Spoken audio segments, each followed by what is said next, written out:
Good morning. On a very snowy and chilly November day, beginning our week, and this is Thanksgiving week. So it's still another excuse for all the banks to treat every poor person in the world, and especially in America, like a piece of shit. Um, if you're a poor person that shops at Walmart on fucking Black Friday, you're the biggest sucker in the world, and you must really want to hurt yourself and do yourself damage while enriching those bastard Waltons that own the fucking place. That's going to be the subject of another film. Today, I'm not here to do that. Well, it will be like this. It will be a personal story of English Ned, but it's different. It's all about anger and retribution, and I don't want to go there right now. I'm having too much fun and I'm in too much of a good mood because I've got people in my life at the moment, I believe because I deserve them and because I caused them to appear, who are making me unbelievably euphoric every day. So I want to talk about happy things. I mean, I'm doing children's stories and things these days. But these stories are my own. I guess they take about 15 minutes. And I thought this morning, as I was talking about one with one of my favorite people, I decided I should just put them on film already, and then anybody who's curious can see for themselves what happened.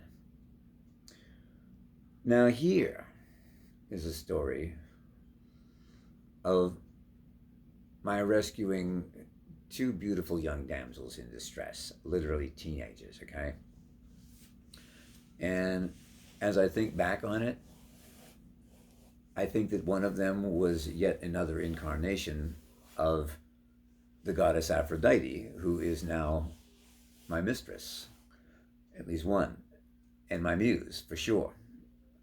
She is the reason why I am making all these films every single day now. I've never done anything so extensive in my life. Although I've considered doing something like it, I just never had a clear vision of what I should be doing.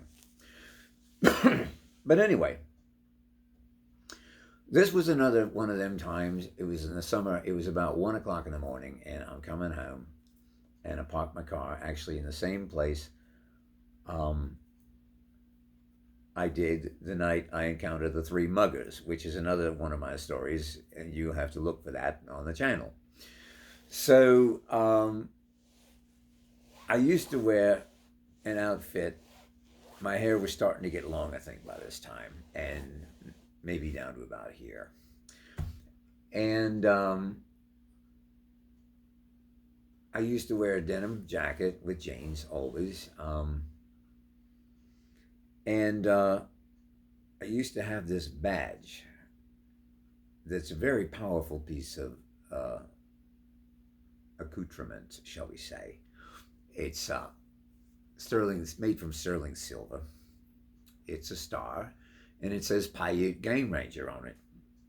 I picked it up in South Dakota one time. So it has a very authoritative look, and it was probably stupid of me to go about with that thing on, but it's just the way I've always been. So all of a sudden, I hear a voice that says, "Is this the way to New Jersey?" I said, "Well, if you want to get to New Jersey, there's the train right there. You just hop on there and take that to the city, and then you take a bus when you get to the Port Authority. Have to change a couple of trains, you know." Well, as I looked over, I saw that this was two young girls addressing me with this question. And I said, and one was Aphrodite, whom, of course, no man can refuse anything that she desires or needs. So they came over to me, and they started telling me what had happened to them. They were runaways from a small town up in northern New Jersey that I happen to know. And they'd been being chased and harassed by all sorts of bad men all over Avenue M. I don't even know how the fuck they got there. I guess they'd gotten in the car with somebody and been dumped off there when they wouldn't fuck them or something. So I looked a little closer. One of them was wounded a little bit. She had a cut on her finger. And so I did the only thing that I could have done. I said, "Please come with me." and I took them into my home. I asked them if they had any drugs on them and to give them up if they did, and they gave me a couple of roaches, I think, which I then flushed down the toilet. I then got out a Band-Aid and some antiseptic, and I had the one young lady wash her hands, and then I dressed her wound for her. And I said, the only thing I can do is take you home myself, and that's what I'm going to do. So, but I said I could get in serious trouble for what I'm doing, and I'm taking a bit of a risk. This is why I made you give up your drugs. I don't hold nothing against you for having a couple of roaches in your pocket. So we all got in my car and started heading over there, and you have to go through Manhattan. I think this was up, I don't remember the town. I think it was Milford, New Jersey we were heading to or something like that. And I knew just how to get there. So you have to go past, you have to go through Manhattan from Brooklyn, and you go up the west side. And I knew there was a place, a block at that time that was notoriously haunted by transvestite prostitutes, all dressed out in drag.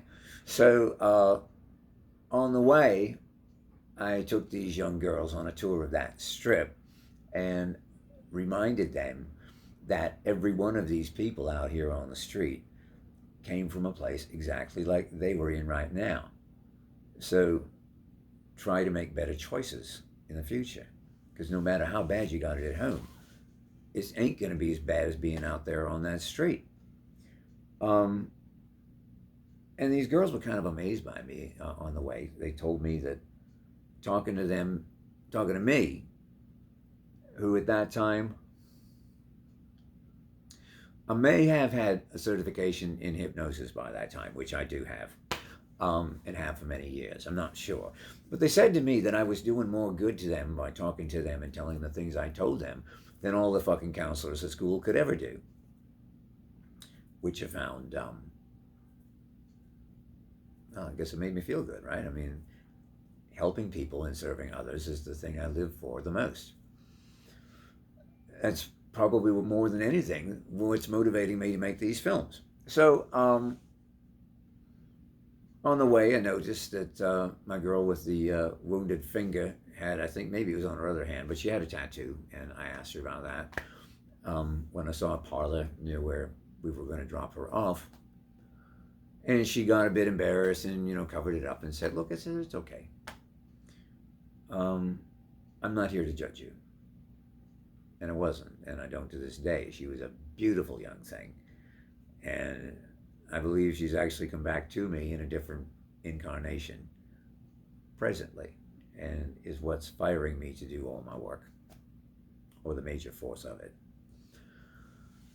And so I dropped each one of them off at their home and went back myself. And a lot of my friends thought I was crazy, thought I was taking a terrible risk by doing such a thing. I could have been mugged or ambushed or kidnapped or whatever the fuck.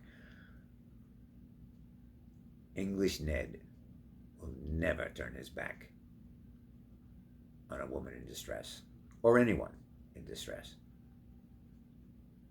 I never have, and I never will. It's just the way I am. And if someday I get killed trying to help somebody, that was the way I was supposed to go, and that's a way definitely I would choose to go. So, celebrate me if that happens. It's like getting ripped off. People think that because of what I'm doing these days, I'm going to get scammed all the time. Oh, the bank's terrible, afraid I'm going to get scammed. They're shutting me down for suspected fraud every fucking day. It's not your business, Ms. Banker, to decide for me whether or not I want to get ripped off. It's my fucking money, and if I want to give it to somebody, and whether they're going to rip me off or not, it's my goddamn own business, not yours. So take your fucking nose and take it out of my business, because what it's going to get you now is a letter from my lawyer and a summons into court.